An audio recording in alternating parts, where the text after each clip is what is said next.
بعد از اینکه احمد الشرع توی سوریه قدرت رو در اختیار گرفت، بلافاصله اصلاحات اقتصادی رو توی 8 بند شروع کرد.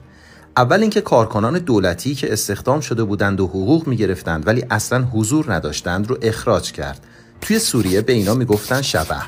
دومی که سامانه سوار رو جمع کرد. این سامانه شبیه سامانه نیمای ایران بود که کارش تخصیص ارز به واردات کالاهای اساسی بود. سوم این که از ترکیه خواست مشکل برق و انرژی رو با سرمایه‌گذاری خودش حل کنه. چهارم این که چاپ پول رو متوقف کرد تا تورم مهار بشه. پنجم این که سرعت گردش پول رو کاهش داد، نرخ بهره رو بالا برد و همین باعث شد که تقاضا برای ارز کم بشه و پول ملی تقویت بشه.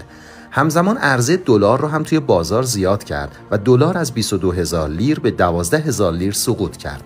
ششم این که از کشورهای عربی و ترکیه خواست وارد سرمایه‌گذاری در بازسازی سوریه بشن و با تقویت زیربنایی در سوریه خودشون هم منتفع بشن.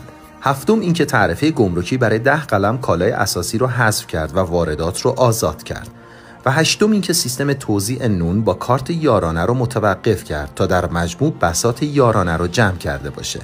در واقع سوریه جدید تمام قوانین اقتصاد سوسیالیستی و دولتی رو کنار گذاشت و وارد جریان اقتصاد آزاد شد و جالب این که همه این اقدامات رو طی 2 ماه انجام داد.